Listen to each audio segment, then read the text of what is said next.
Amaliy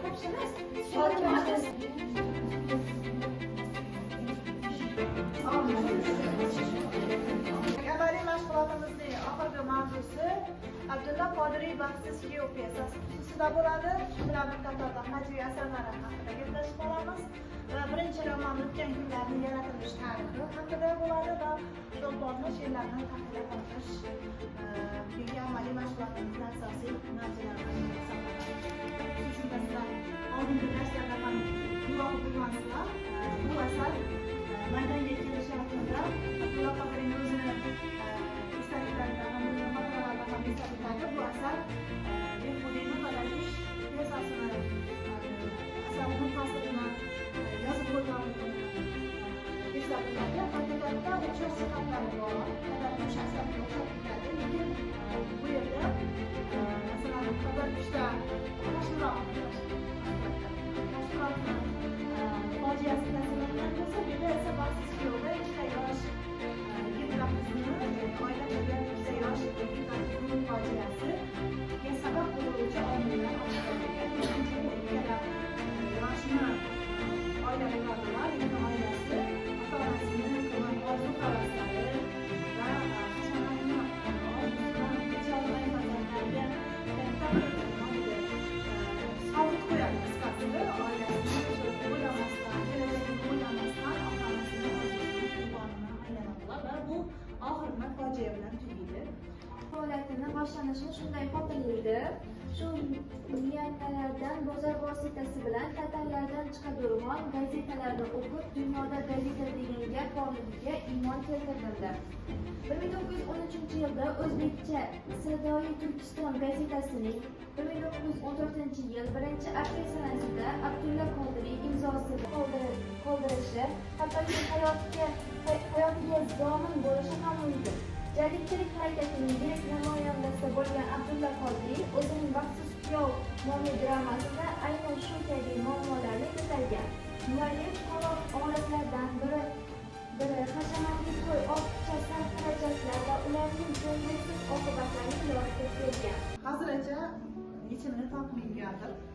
Bu demak jadidlardan oldin kurashganlar bu uchun tavallo ham buni tanqid qilgan o'zini hajviy asarlarida eski odamlarning to'ylashib yurishini juda ham tanqid qilgan. Chunki u to'y bahonasida juda ko'p iqtisodiy jihatdan oila iqtisodiy ahvoli yomonlashib qolgan va buni oqibatida yoshlar jabr ko'rgan. Shu kabi masalalar Qodiriyda ham uchraydi. Ya'ni hashamatli to'y qilish va bunga qarshi chiqqan Qodiriy ham buni o'zini hikoyalarida ham alohida ta'kidlab o'tgan. Shu obrazlar vositasida ko'rsatib bergan. Baxtsiz kuyov dramasi 4 partiyadan iborat bo'lib, ular quyidagilar hisoblanadi. Birinchi partiyasi asosiy konfliktni sog'liqli uylanish masalasi va uning moddiy ahvoli o'rtasidagi to'qnashuv ochadi. Qodiriy realizmga tayangan holda o'z davridagi o'zbek jamiyatining turmush tarzini, urf-odatlarini va kambag'al yoshlarning fojiasini ko'rsatadi. Ularning birinchi partiyasida o'zi soliq, ota-onasidan 4 aldan arog'an bo'ladi. Bir boylik yetim farzand, ota-onasi yo'q. O'zini mehnati hisobidan kun ko'radi. Unga qiz topib keladi. Va shu asar shunday boshlanadi. Ya'ni amakisini taklif qiladi. Soliqni otasini do'stini qizini olib qarajak bo'ladi. Do'sti boy bo'ladi, lekin Soliq kambag'al oiladan va yetim bo'lganligi uchun bir boyning qo'lida ishlaydigan hisoblanadi. Amakisi so'ragan vaqtida 300 achiyan qo'yibman dedi, lekin u to'y achishi yetmaydi. U inson boy dedi, u uchun ko'proq qazabat ketaman dedi. Bundan turib uylanganda uylanmagan yaxshi hozircha deb amakisini ratchotni bersadan, amakisi uni majburlab bo'lsadan uylantiradi. İkinci partiyada Fayziboy degan ismida Fayziboy edi. Fayziboyni qizi bo'ladi. Fayziboy naqadki qo'ran bo'ladi. Qizini sotib ketyapti. Jeriga aytadi, agar ma'qul bo'lsang, sovchilarni yubor deydi. Shuning uchun amakisi undan soliqdan ruxsat olish uchun mana shu boyni qizi bor. Ma'qul ko'rsang, shu qizni sana olib beraman deb taklif qiladi va u taklif ham qilmaydi, uni majburlaydi. Haqiqatda majburlaydi. Davom qildik asarning so'ngida. El ichida yurgan, ko'p to'ylar yurganligi uchun Fayziboy ilik boshini maslahat so'raydi va bu ko'p narsa so'rab berardi. Har ikki to'y odam bo'ladi, har to'yda dedi 150 akchadan beriladi. Shu oddiy shariatda hukmini asoslanib to'y qiladi. Kamqarch yigit dedi, o'zi dedi, yetim bo'lsa dedi, ota-onasi yo'q bo'lsa degan bir maslahatni beradi, lekin ellik boshini fikrini hech kim ma'qullamadi. Aksincha domla bilan Fayziboy bularni orzu havasini Fayziboy kelajakda uni orzu havasi borligini, to'y katta to'y qilib odob qozonishni aytadigan shartlarini beradi. Ya'ni nimalar olib kelishi, to'y uchun ketadigan xarajatlarni keltiradi. Bu xarajatlarni eshitsangiz, hozirgi to'y xarajatlaridan ham anchagina nima deydi, isrofgarchilik qilinganligini, shu davrda shunday hashamatli to'ylar qilinganligini o'zlaringiz guvohi bo'lasiz. Ya'ni 3000 ta non dedi, qaranglar. Hozirgi kunda 1000 odamlik to'y ham menimcha 3000 ta non yetmasa kerak endi bu.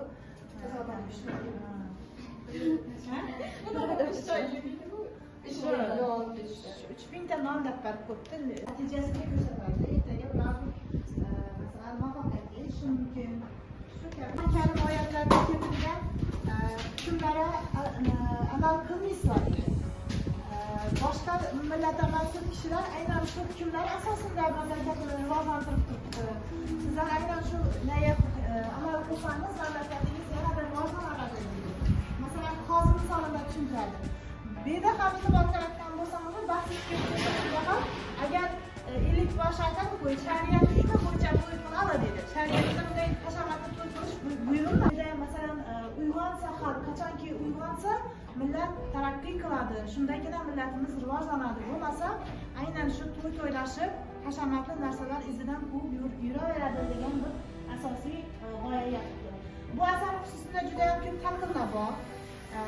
Abdulla Qodiriyni asarlari xususida Umar Ali Normatovni kitobida Qodiriy mo'jizasi degan kitobi chiqqan, Umar Ali Normatovni. Shu bilan bir qatorda Machaqub Qo'shchonovni tanqidlarini murojaat qilsangiz, fikrlarini o'qib olishingiz mumkin. Yoki bo'lmasa Bahodir Karim hozirgi kunda bilasizlar, adabiyotshunos olim Qodiriyshunos hisoblanadi. Qodiriyni qayta tahlil qilib, talqin qilib, o'zini bir qancha kitoblarini chiqargan. Qodiriy bo'yicha Abdulla Qodiriy degan kitobi chiqqan. Bahodir Karimni. Bunda ham Qodiriyni hikoyalari, romanlari xususida tahlillari, talqinlarini uchratasiz. Yoki bo'lmasa Abdulla Qodiriy fenomeni degan kitobi chiqqan. Bunda ham juda ham chiroyli tahlillar bor. Bahodir Karimning fikrlarini e'tiborga yigit qizlarning shunday fojiasini sababchi bo'lgan birinchi bu Fayziboy deb aytiladi. Hozir betamatib ketdingiz-ku, Fayziboyni masalan yetim yigitga, ota-onasi yo'q yigitga shunchalik hashamatli to'y qilish uchun soliqlar berdi. Ya'ni shu narsalarni buyurdi. Endi va yana buni Fayziboyning yana bir jihati shu asar davomida guvohi bo'lasizlar. Masalan, qiz farzandi bo'lsa ham, baribir farzandini boshiga og'ir kun tushdi. Aytadi, tushuntiradi, hatto kuyovi undan pul so'raydi, yordam berishini so'raydi. Lekin u befarqlarcha farzandlariga befarq munosabat bildirib, hatto o'zini munosabatini ham bildirmaydi. Qanday pul topish kerak, masalan, yaxshi o'zida pul yo'q ekan, lekin pul topish choralarini ham aytmaydi. Darrov chiqib ketadi-da, faqat qizini aytadi, zeriksang borarsan dedi. Qaranglar, bu sahnasida ham aynan shu sahnada Fayziboyni qanday fikrlovchi, ilm ma'rifatdan uzoqda ekanligi, ya'ni tuban bir kimsa ekanligi oydinlashadi asarda, aynan shu o'rnida. Keyin voqealar yana kulminatsion jihati aynan shu yerda boshlanadi, ya'ni Fayziboy yetgandan keyin boshlanadi. Sog'liq shahar o'zimni o'ldiraman degan vaqtida Rahimovni qo'lidan osilib, birinchi dastlab meni o'ldiring, siz yashab bilinman deydi. Lekin shu Rahima ikkala birga vaqtida Sog'liqni qo'lidan pichoq tushib ketadi. Pichoqni Rahima olib o'zini biqinni bukib o'ladi, o'zini o'zi o'ldiradi. Sog'liqni ko'rib, yig'lab, sen o'limingda men aybdor emasman, sen o'limingda seni otang Fayziboy aybdor. Bugidan joynamasini olib, Rahimani ustini bostirib, keyin o'zini o'ldirib, Rahimani o'lib qoladi. Oradan biroz vaqt o'tgandan keyin boy bilan 50 boshga kirib keladilar.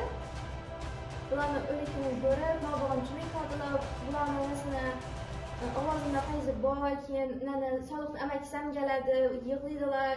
Keyin Ellikboshi aytadi, yig'idan foyda yo'q dedi. Ularni hammasini o'zing aybdorsan Fayzaboy dedi. Sani shu mol mulkka bo'lgan o'ching sani farzandingni o'limina sabab bo'ldi, yig'laganingga foydasi yo'q deb oxirida o'zing xulosa chiqardi. Ham xalqqa qarab Ellikboshi murojaat etadi. Shuning naridan keraksiz chiqimlardan saqlaninglar deb xalqqa murojaat etadi. Shu bilan Qodiriy bo'yicha Qodiriy asarlari bo'yicha 2 daho 2 bebaho degan Bobur bilan qiyoslab yozgan kichkinagina kitobchasida ham Qodiriyni asarlari taqdimot topilgan. Muallif shaxsiy tajribalari Toshkentdagi milliy intellektual muhit, ya'ni Toshkentdagi jarayon hamda rus va g'arb adabiyotidan ta'sirlangan holda ham ushbu romanni yozgan. Romanning maqsadi milliy ongni uyg'otish, ijtimoiy adolat va zamonaviylik masalalarini aks ettirish bo'lgan. Asari 1920-yillar ijodiy davrida yaratilgan Abdulla Qodiriyning bu asar dastlab 1925 va 26-yillar davomida turli jurnallarda bo'linib, ya'ni qismlarga ajratilgan holda chop etilgan. Manbalarda 2 xil shaklda yozilgan. Ayrim manbalarda Mushtum jurnalida nashr qilingan esa, ayrim manbalarda Kor jurnalida nashr qilingan deyilgan. Yozilish davri uyg'onish davriga to'g'ri keladi va Sovet davriga o'tish ham ta'sirlangan. Asar o'zbek adabiyotida ilk milliy roman sifatida tarixiy ijtimoiy muhitni, o'sha davrning an'anaviy milliy qadriyatlarini va xalq o'rtasidagi ijtimoiy ziddiyatni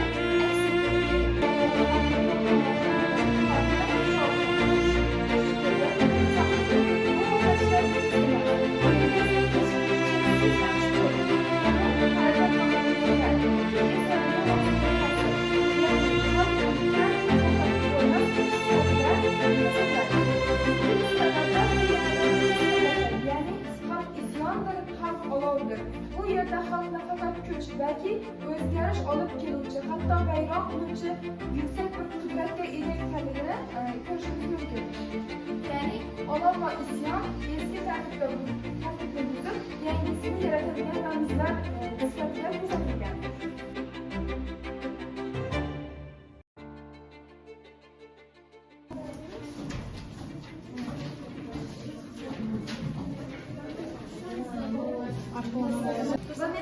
TikTok metodi har kim bir shaxs beradi. Shu shaxsni har bir guruh o'zi ta'riflab beradi, ma'lumotlar beradi. Qaysi guruh zo'rab ta'riflab bersa, bir-birlaringizga like qo'yasizlar. Bir guruhga bir sohadan, arzumundan, tarixdan umuman hayotidan 4, 5, 6, 7, 8, 9, 10 Arasında bastakor, yozuvchi, tarixshunos, musiqashunos ham hisoblanadi. Musiqa sohasi bilan ham ko'p musiqa sohasidan qiziqadi, lekin ko'p ijod qilinmagan. Musiqa sohasida u tanbur asbobini taniydi va rost maqomi bilan shug'ullanadi. Lekin uni oxirini yetkazolmaydi va uni o'g'li davom ettiradi.